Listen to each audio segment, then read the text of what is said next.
जिंदगी में हम जो अच्छे बुरे कर्म करते हैं वो हमेशा हमारा पीछा करते हैं।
कौन हो तुम लोग? बाहर निकालो मुझे।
कौन हो तुम? अंधेरा हूं, अंधेरा जो तुम्हें निकल जाएगा। समझ में आया? तुम जवाब चाहते हो ना, पर वो मैं तुम्हें दूंगा नहीं। ये सब क्या? ऐसे मचलने से कुछ नहीं होगा। कहां हैं हम? तुम यहां हो, ठीक इसी जगह। इसी जगह? मतलब? ये एक बहुत ही कॉन्फिडेंशियल इंटरोगेशन सेल है। पर हम यहां पे... यहां सवाल सिर्फ मैं करूंगा और जवाब सिर्फ तुम्हें देने होंगे। लगता है हमारे आदमियों ने कुछ ज्यादा ही जोर से मारा है। hey! मैंने कहा था ना, इसे सही सलामत लेकर आना। दर्द हो रहा है? पता नहीं, हमें कुछ भी याद नहीं आ रहा। नहीं आएगा, कुछ भी याद नहीं आएगा। तुम्हें अपनी जिंदगी का कोई भी पल याद नहीं आएगा, अपना नाम भी नहीं।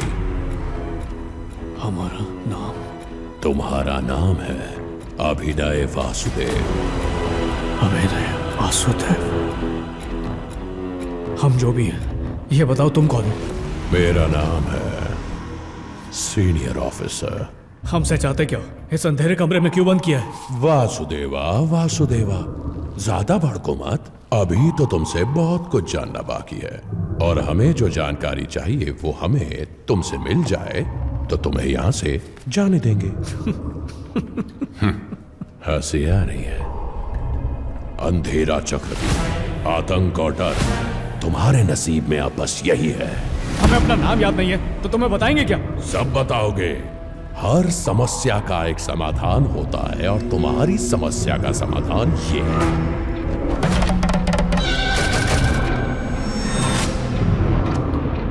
ये टेबल पर पड़ी टिक टिक टिक करने वाली कोई मामूली घड़ी है? नहीं, ये एक एडवांस हिप्नोटिज्म मशीन है। ये तुम्हारे दिमाग के बंद दरवाजे खोलेगी और तुम्हें मेरी आवाज का गुलाम बनाएगी। फिर तुम्हारे अंदर धीरे धीरे घुस के तुम्हारी यादें खींच लेगी। अगर आसान शब्दों में समझाऊं तो तुम्हें अपनी जिंदगी की सिर्फ वो चीजें याद दिलाएंगी जो मैं जानना चाहता हूँ, और वो तुम खुद अपने मुंह से बताओगे, सब को जुड़ेल दोगे। तो पूछो जो पूछना है। हम भी इस अंधेरे कमरे से बाहर निकलना चाहते हैं। छुटकारा दिलाओ इस नर्क से। 22 अप्रैल 1979 तुमने आबिद शेख को लिखी हुई एक चिट्ठी खोलकर पढ़ी थी। क्या था उस चिट्ठी में?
क्या लिखा था उस चिट्ठी में?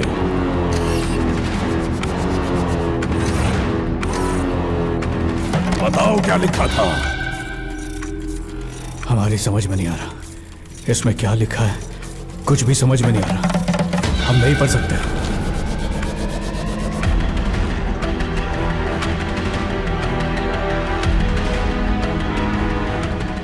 किस भाषा में कुछ समझ नहीं आ रहा।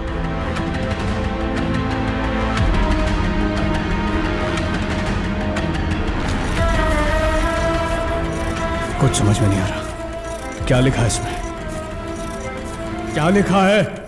ठीक है ठीक है ठीक है ठीक है, अपने दिमाग पर ज्यादा जोर मत डालो। पहले ही बेचारा बहुत कमजोर है। चिट्ठी के बारे में बाद में बात करेंगे। पहले बताओ, दूसरों की चिट्ठी को छुपकर पढ़ने की आदत क्यों है? कौन हो तुम? तुम्हारे माँ बाप कौन है? कहां से आए हो तुम? अपना दिमाग ठंडा करो और बोलो। हम एक अनाथ हैं। जब से होश संभाला आश्रम ही हमारा घर रहा है। वहां पे बच्चों से घिरा रहा, पर फिर भी खुद को अकेला महसूस किया। हर पल सोचता रहा कि हमारे माँ बाप कहाँ हैं।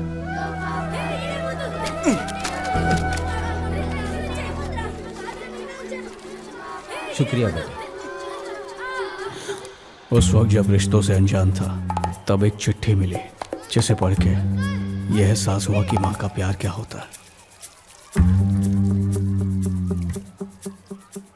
प्यारे बेटा, इस माँ को अपने बेटे की बहुत फिक्र हो रही है।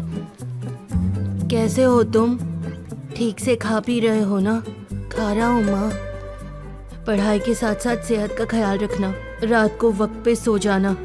यहाँ तुम्हारी बहन को भी तुम्हारी बहुत याद आती है। हम सब तुम्हारे आने का बेसब्री से इंतजार कर रहे हैं। तुम्हारी प्यारी माँ। माँ। ऐसा लगा वो चिट्ठी हमारी माँ ने हमारे लिए ही लिखी थी। उसके बाद जब भी कोई चिट्ठी दिखती, उसे खोलकर पढ़ने का मन करता। उस दिन से हम चिट्ठियों में रिश्तों का मायने ढूंढने लगे। प्यारे पतिदेव, कैसे हैं आप? बुज्जी और मैं यहाँ बिल्कुल ठीक है। बुज्जी आपको बहुत याद करती है और पूछती रहती है कि आप घर कब आएंगे।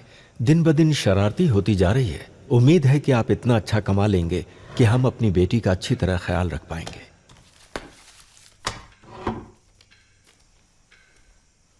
मास्टर जी।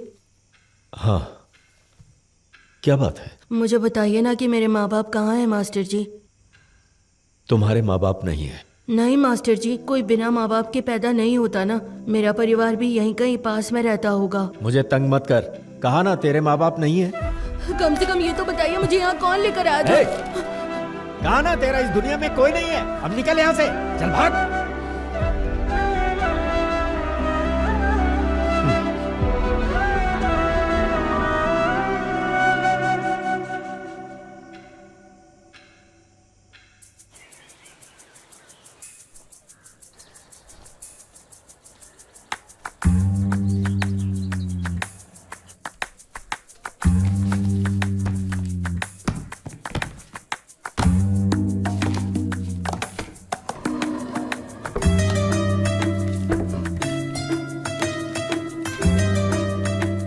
प्यारे पतिदेव, कैसे हैं आप? बूजी और मैं यहाँ बिल्कुल ठीक वासुदेव, हैं। क्या कर रहा है तू यहाँ? कुछ नहीं मास्टर जी। ए वासुदेव, रुक जा। अंदर क्या कर रहा था? मैंने कुछ नहीं किया। चिट्ठी पढ़ने के अलावा कोई काम नहीं है तुझे? मैंने नहीं पढ़ी एक मास्टर तो जी। दूसरों की, तेरे माँ बाप जानते होंगे तू कितना निकम्मा है, इसीलिए तुझे यहाँ लाकर छोड़ा होगा। अरे एहसान मान, जो आश्रम की वजह से तू जिंदा है। यह आश्रम ना होता ना तो सड़क पे आ जाता तू।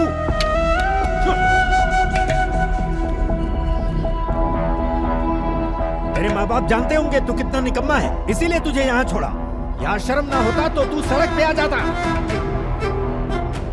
उस दिन मास्टर ने जो कहा, उससे हमें इतना गुस्सा आया कि हमने उसके पैसे लिए और वहां से भाग गए।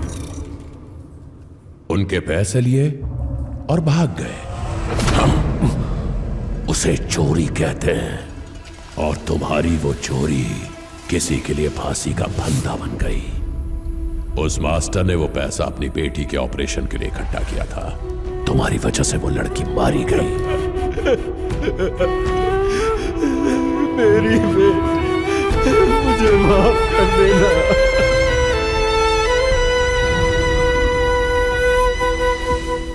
ऐसा नहीं हो सकता। उसकी बेटी हमारी वजह से नहीं मर सकती। मरी थी, तुम्हारी ही वजह से मरी थी। जानकर हो या अनजाने में, लेकिन उसकी मौत का कारण तुम ही हो। आज के लिए बस इतना ही। रुक जाओ, कहां जा रहे हो?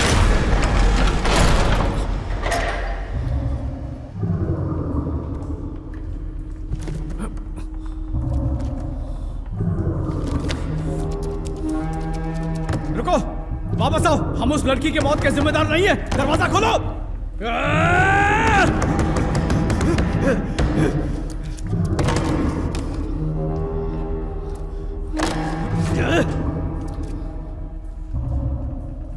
पता नहीं हमें यहां क्यों कैद किया।